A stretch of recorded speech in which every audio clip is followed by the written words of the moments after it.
அனைவருக்கும் வணக்கம். மீன ராசினியர்களுக்கு நிகழ இருக்கும் ஆடி 18ஆம் பெருக்கான இன்றைய நாளை பொறுத்தவரைக்கும் இவ்வளவு நாட்களாக வருடம் இப்படிதான் செய்கிறீர்களா? முதலில் இதை நிறுத்துங்கள். இந்த ஒரு பொருளை வைத்து இப்படி செய்து பாருங்கள். அடுத்த வருடத்திற்குள் நீங்கள் எதிர்பாராத ஒரு முன்னேற்றம் ஏற்பட்டிருக்கும். அந்த வகையில் மீனராசினியர்களுக்கு இந்த ஆடி 18ஆம் பெருக்கான இன்றைய நாளில் என்ன மாதிரியான நன்மைகள் எல்லாம் ஏற்பட இருக்கு, கிரகநிலைகளின் ரீதியாக அமையிருக்கும் சாதகங்கள் என்ன, பாதகங்கள் என்ன, மேலும் என்ன மாதிரியான நன்மைகள் எல்லாம் உங்களுடைய வாழ்வில் ஏற்பட இருக்கு, இந்த ஆடி மாதம் 18ஆம் பெருக்கினுடைய சிறப்புகள் என்ன என்பது குறித்தான முழுமையான பதிவை தான் இந்த வீடியோல நம்ம விரிவா பார்க்க போகிறோம். அந்த வகையில மீனராசினியர்களை பொறுத்த வரைக்கும் உங்களுடைய வாழ்வில் செல்வம் மகிழ்ச்சி பெருக வழிபடும் சரியான முறை என்ன என்று பார்க்கும்போது ஆடி மாதத்தில் அம்மனை வழிபட்டு போற்றி கொண்டாடுவதை போல் பெண்ணின் வடிவாக கருதும் நதியையும் போற்றி மரியாதையும் நன்றியும் செலுத்தும் முக்கிய நாளாக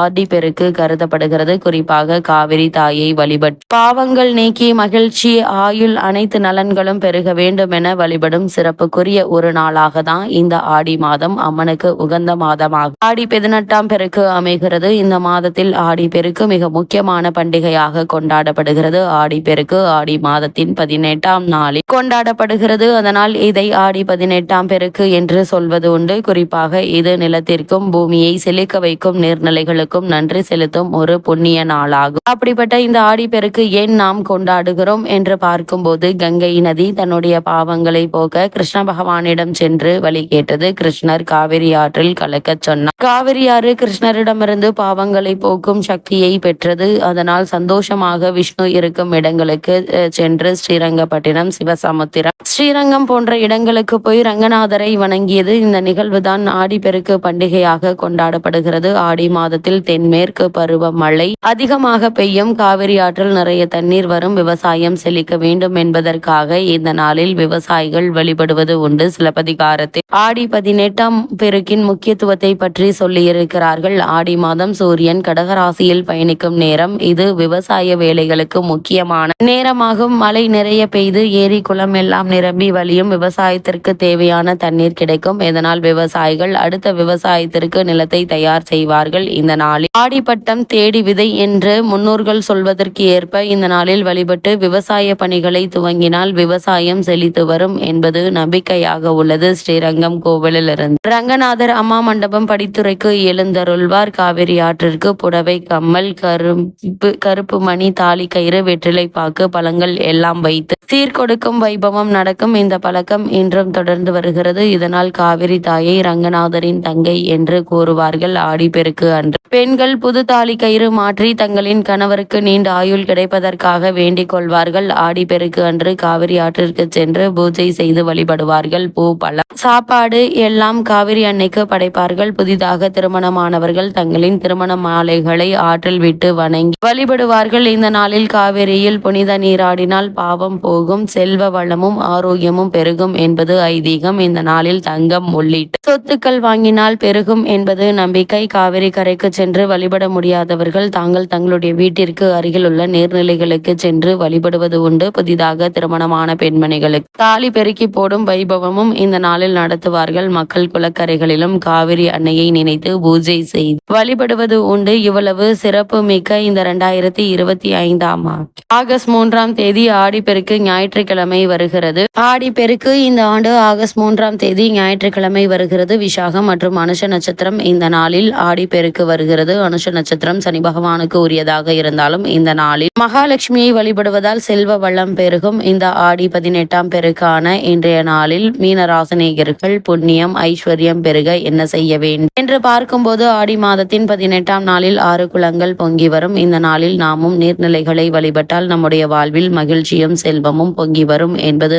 ஐதீகம். ஆடி பெருக்கு அன்று நாள் செய்யும் காரியங்களை நமக்கு பல மடங்கு பலனை கொடுக்கும். இது தெய்வங்களின் ஆசையை மட்டுமின்றி முன்னோர்களின் ஆசையையும் பெறுவதற்குரிய நாளாக கருதப்படுகிறது. 2 மடங்கு பலன்களை தரும் ஆடி பெருக்கு நன்னாளில் எந்தெந்த காரியங்களை செய்தால் வீட்டில் ஐஸ்வர்யம் புண்ணியம் பெருகும் என்பதை தெரிந்து கொள்வோம். அந்த வகையில் மீனராசினியர்களுக்கு ஆடி பெருக்கு என்பது பெருக்கத்திற்குரிய சிறப்பான நாளாகும். ஆடி மாதத்தில் நாம் என்ன செய்தால் அது இறைவனை சென்றடையும். அந்த செயலுக்கான பலன்கள் நமக்கு 2 மடங்காக கிடைக்கும் என சொல்லப்படுகிறது. அப்படி ஆடிப்பெருக்கில் என்ன வேண்டி வழிபாடு செய்கிறார்களோ அதற்கான பலன் பல மடங்காக கிடைக்கும். இந்த நாளில் நீர்நிலைகள் பொங்கி வரும் என்பது ஐதீகம். நீருக்கு நன்றி செலுத்தும் நாளாக ஆடிப்பெருக்கு சொல்லப்பட்டாலும் நமக்கு பல மடங்கு ஐஸ்வர்யத்தையும் புண்ணியத்தையும் தரக்கூடிய நாளாகும். ஆடிப்பெருக்கில் சில குறிப்பிட்ட காரியங்களை செய்தால் ஐஸ்வர்யம் புண்ணியம் பெருகுவதுடன் வாழ்க்கையில் மிகப்பெரிய மாற்றத்தை ஏற்படுத்தி பல மடங்காக பெருக்கி கொடுக்கும் என கூறப்படுகிறது. அந்த வகையில் மீனராசினியர்கள் ஆடிப்பெருக்கு அன்று செய்ய வேண்டியவை என்ன என்று பார்க்கும்போது ஆடிப்பெருக்கில் ஆற்றங்கரை குளக்கரைக்கு சென்று தீபம் ஏற்றி வழிபடலாம். புனித நீராடி முன்னோர்களுக்கு செய்ய வேண்டிய புண்ணிய காரியங்களை செய்யலாம். திருமணமான பெண்கள் தாலி கயிறு மாற்றிக்கொள்ளலாம். மற்ற சுமங்கலி பெண்களுக்கு தாலி கயிறு தானமாக கொடுக்கலாம். கன்னியாக பூஜை செய்யலாம். அது மட்டுமில்லாமல்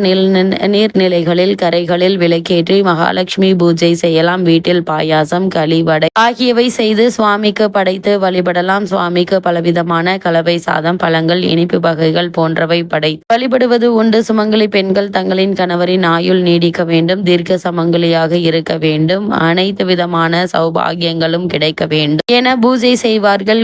பூஜை செய்யலாம். கோசாலைகளுக்கு வேண்டிய பொருட்களை வாங்கி கொடுக்கலாம். மஞ்சளில் விநாயகர் பிடித்து வைத்து விநாயகர் வழிபாடு செய்யலாம். முதலில் விநாயகர் வழிபாட்டினை செய்த பிறகே மற்ற வழிபாடுகளை செய்ய வேண்டும். இதனால் வாழ்வில் வெற்றிகள் பெருகும் என கூறப்படுகிறது. அம்பாளுக்கு வேப்பிலை மாலை கட்டி சர்க்கரை பொங்கல் போன்ற இனிப்பு செய்து வைத்து படைத்து வழிபடலாம். அது மட்டுமில்லாமல் ஆடிப்பெருக்கு அன்று வீட்டில் தினசரி சமையலுக்கு பயன்படுத்தும் பொருட்கள் குறையாமல் இருக்கும்படி வாங்கி நிரப்பி வைக்க வேண்டும். ஆடிப்பெருக்கு அன்று நகை வாங்க முடியாதவர்கள் மஞ்சள் கிழங்கு சிறிதளவு வாங்கி வைக்கலாம். தங்கத்திற்கு இணையான மஞ்சள் வீட்டில் செல்வத்தை பெருகச் செய்யும். ஆடிப்பெருக்கு அன்று நகை வாங்க முடியாதவர்கள் மஞ்சள் கிழங்கு சிறிதளவு வாங்கி வைக்கலாம். தங்கத்திற்கு இணையான மஞ்சள் வீட்டில் செல்வத்தை பெருக செய்யும். ஆடிப்பெருக்கு அன்று குபேரருக்கு தானங்கள் வைத்து அர்ச்சனை செய்து குபேர பூஜை செய்து வழிபடுவது சிறப்பானது. சூரியன் புதன் சேர்க்கை நடைபெறும் நாளே ஆடிப்பெருக்கு என்பதால் நவதானியங்கள் வாங்கி வீட்டில் வைத்து வழிபடலாம். நவதானியங்கள் மண்ணில் விதைக்கவும் செய்யலாம். மகாபாரத போர் நிறைவடைந்து தர்மம் நிலைநாட்டப்பட்ட நாள் ஆடி 18 என புராணங்கள் சொல்கின்றன. இதனால் இன்றைய தினம் பகவத்கீதை வாசிப்பது மிகவும் சிறப்பானதாக கருதப்படுகிறது. அது மட்டுமில்லாமல் ஆடி 18 அதாவது ஆடிப்பெருக்கு ஒரு முக்கியமான தமிழ் பண்டிகையாகும். இது ஆடி மாதம் 18ஆம் நாள் கொண்டாடப்படுகிறது. இந்த நாளில் நதிகள் மற்றும் நீர்நிலைகளுக்கு நன்றி செலுத்தும் விதமாக மக்கள் வழிபாடு செய்கிறார்கள். இது இயற்கையின் வளமை மற்றும் நீரில் முக்கியத்துவத்தை குறிக்கிறது. இந்த ஆடி 18ஆம் பெருக்கான இன்றைய நாளில் ஆடி மாதம் மழைக்காலம் என்பதால் ஆறுகள் நிரம்பி வழியும். இந்த நீரின் வளமைக்கு நன்றி தெரிவிக்கும் விதமாக இந்த விழா கொண்டாடப்படுகிறது. ஆடிப்பெருக்கு விவசாயத்திற்கு ஒரு முக்கியமான நாளாகும். இந்த நாளில் பெண்கள் நீர்நிலைகளுக்கு சென்று பூஜை செய்து பின் விவசாய நிலத்தில் விதை விதைப்பார்கள். இந்த நாளில் குடும்ப உறுப்பினர்கள் ஒன்றாக கூடி ஆற்று நீராடி கடவுளை வழிபட்டு உணவருந்தி மகிழ்வார்கள். ஆடிப்பெருக்கு மங்களகரமான நாளாக கருதப்படுகிறது. இந்த நாளில் திருமணம் போன்ற சுப காரியங்களை செய்ய உகந்த நாளாக கருதப்படுகிறது. இந்த ஆடிப்பெருக்கான இன்றைய நாளை பொறுத்தவரைக்கும் மக்கள் ஆற்றில் நீராடி சூரியனுக்கு அர்ச்சனை செய்து காவிரி தாயை வணங்குவார்கள். நீர்நிலைகளில் கரைகளில் தீபங்கள் ஏற்றி வழிபடுவது இந்த நாளில் முக்கிய அம்சமாகும். பெண்களுக்கு மஞ்சள் கயிறு மாற்றி தாலி பெருக்க செய்வார்கள். மேலும் சிலர் நீர்நிலைகளில் மலர் தூவி வழிபடுவார்கள். இந்த நாளில் பெண்கள் கூழ் செய்து அதை மற்றவர்களுக்கு பகிர்ந்து உண்பார்கள். அது மட்டுமில்லாமல் பல சாதங்கள் செய்து சாதம் போன்றவை செய்து சாப்பிடுவார்கள். இந்த ஆடி 18ஆம் பெருக்க பொறுத்த வரைக்கும் மீனராசினியர்களுக்கு பெருக்கு என்றாலே பெருகும் என்ற அர்த்தம். அந்த வகையில் மீனராசினியர்களான நீங்கள் இன்றைய நாளில் நீங்கள் எது செய்தாலும் எது வாங்கினாலும் அவை பெருகும் என்பதே ஐதீகம். அந்த வகையில் மீனராசினியர்களான நீங்கள் இன்றைய நாளில் தங்கம் வெள்ளி மண் இடம் வாங்குவது சம்பந்தமான முயற்சிகளை மேற்கொண்டு வருபவர்களுக்கு சிறந்த முன்னேற்றம் ஏற்படுங்க. அதே போல தொழில் தொடங்குவது, புதிதாக தொழில் மற்றும் வியாபாரம் ஆரம்பிப்பது, கிளை தொழில் ஆரம்பிப்பது சம்பந்தமான முயற்சிகளை மேற்கொண்டு வருபவர்கள் இன்றைய நாளில் தொடங்குவதன் மூலமாக நல்ல ஒரு முன்னேற்றம் ஏற்படுங்க. அது மட்டும் இல்லாமல் உங்களுக்கு கடன்கள் இருந்துச்சு அப்படின்னா ஒரு சிறு தொகையை இன்றைய நாளில் நீங்கள் கொடுப்பதன் மூலமாக தொடர்ந்து அந்த கடனை அடை முன்னேற்றம் பெறுவதற்கான வழி பிறக்குங்க. அதே போல் உங்களால் இயன்றளவு யாராவது ஒருவருக்கு அன்னதானமோ அல்லது ஏதாவது இயன்ற தானம் வழங்குவதன் மூலமாக உங்களுடைய வாழ்வில் புண்ணியங்கள் பல மடங்கு பெருகும் என கூறப்படுகிறது. இந்த புண்ணியங்களை பொறுத்த வரைக்கும் உங்களுக்கு மட்டுமில்லாமல் உங்களுக்கு பிறகு வரக்கூடிய சந்ததியினர்களுக்கும் இந்த புண்ணிய பலன்கள் சென்றடையும் என்பது ஐதீகமாக உள்ளது. அது மட்டுமில்லாமல் இக்காலகட்டத்தை பொறுத்தவரைக்கும் மீனராசினியர்கள் கடன் வாங்க வேண்டாம் என்பதையே கிரக நிலைகள் அறிவுறுத்தது. காரணம், இன்றைய நாளில் வாங்கும் கடன் பல்மடங்கு அதிகரிக்கும் என்பதால் கூடுமான வரைக்கும் கடன் வாங்குவதை மீனராசினியர்கள் தவிர்ப்பது நல்லது என்பதை கிரக நிலைகள் மீண்டும் மீண்டும் அறிவுறுத்துதுங்க. அந்த வகையில மீனராசினியர்களுக்கு இந்த ஆடி 18ஆம் பெருக்கான இன்றைய நாளில் கிரகங்களுடைய சஞ்சார நிலைகள் என்ன என்று பார்க்கும்போது மிதுனத்தில் சூரியனும் மிதுனத்தில் சுக்கிரனும் குரு பகவானும் இணைந்து சஞ்சரிக்கிறாங்க. கடகத்தில் புதனும் சூரியனும் இணைந்து சஞ்சரிக்கிறாங்க. சிம்மத்தில் கேதுவும் கன்னிராசியில் செவ்வாயும் கும்பத்தில் சனி பகவானும் ராகுவும் இணைந்து சஞ்சரிக்கிறாங்க.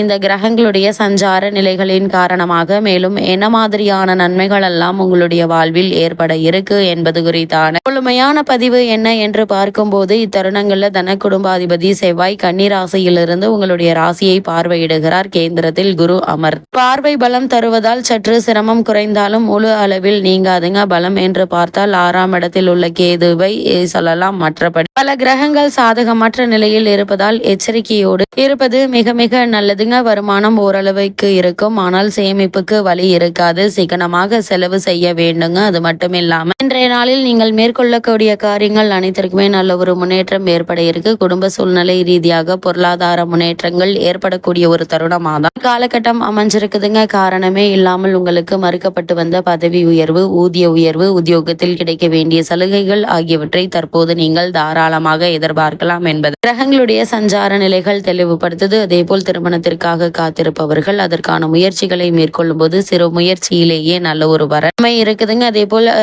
புத்திர பாக்கியத்திற்காக இயங்கிக் கொண்டிருப்பவர்களுக்கு புத்திர பாக்கிய யோகம் கிடைக்க இருக்கு. வெளிநாடு சென்று பணியாற்ற வேண்டும் என்ற விருப்பம் உள்ளவர்கள் அதற்கான முயற்சிகளை இப்போது நீங்கள் தாராளமாக மேற்கொள்ளலாங்க. சிறு முயற்சியிலேயே வெளிநாட்டில் நல்ல ஒரு நிறுவனத்தில் நல்ல ஒரு ஊதியத்துடன் கூடிய வேலை கிடைக்க இருக்குதுங்க. அதே போல மாணவ மாணவிகளுக்கு கல்வியில் நல்ல ஒரு முன்னேற்றத்தை இத்தருணங்களை நீங்கள் தாராளமாக எதிர்பார்க்கலாம். வெளிநாடு சென்று விசேஷ உயர் கல்வி பயில வேண்டும் என்ற விருப்பம் இருந்துச்சு அப்படின்னா அதற்கான முயற்சிகளையும் தற்போது நீங்கள் தாராளமாக மேற்கொள்ளலாங்க. சிறு முயற்சியிலேயே வெற்றி கிடைக்க இருக்கு. விவசாய துறையினரை பொறுத்த வரைக்கும் இந்த ஆடி பட்டம் தேடி விதை என்பதற்கு ஏற்ப இந்த ஆடி மாதத்தில் நீங்கள் செய்யக்கூடிய இந்த புண்ணிய பலன்கள் நல்ல ஒரு முன்னேற்றத்தை ஏற்படுத்தி கொடுக்கும் என கூறப்படுகிறது. அதே போல் பெண்மணிகளுக்கு குடும்ப பொருளாதார நிலையை மேம்படுத்த சிறந்த ஒரு காலகட்டமா அமைஞ்சிருக்குதுங்க. விரயஸ்தானம் பலம் பெற்றிருப்பதால் மருத்துவ செலவுகள் அதிகரிக்குங்க. அதனால் சிறு உடல் உபாதை என்றாலும் கூட உடனே மருத்துவரிடம் அணுகி அதற்கான சிகிச்சை எடுத்துக்கொள்வது மிக மிக நல்லது என்பதை கிரக நிலைகள் மீண்டும் மீண்டும் உங்களுக்கு அறிவுறுத்தது. அதே போல காலகட்டத்தை பொறுத்த வரைக்கும் நீங்கள் பொருளாதார ரீதியான முன்னேற்றத்திற்கு எடுக்கக்கூடிய முயற்சிகளுக்கு நல்ல ஒரு முன்னேற்றம் ஏற்பட இருக்கு. உங்களுக்கு கிடைக்க வேண்டிய பூர்வீக சொத்து சம்பந்தமான வழக்குகள்ல உங்களுக்கு சாதகமான தீர்ப்பு கிடைப்பதற்கான சாத்தியக்கூறுகள் நிறைந்த ஒரு தருணமாக தான் இக்காலகட்டம் அமைஞ்சிருக்குது என்பதை கிரகங்களுடைய சஞ்சார நிலைகள் தெளிவாகவும் உறுதியாகவும் எடுத்து காட்டுதுங்க. இத்தருணங்கள்ல கிரக நிலைகளின் ரீதியாக கூறப்படும் பரிகாரம் என்ன என்று பார்க்கும்போது வீட்டிற்கு அருகாமையில் உள்ள திருக்கோவிலுக்கு சென்று தீபம் ஏற்றி வழிபடுங்க. எண்ணற்ற நன்மைகள் உங்களுடைய வாழ்வில் ஏற்படும் என்பதை கிரகங்களுடைய சஞ்சார நிலைகள் தெளிவாகவும் உறுதியாகவும் எடுத்து காட்டுது.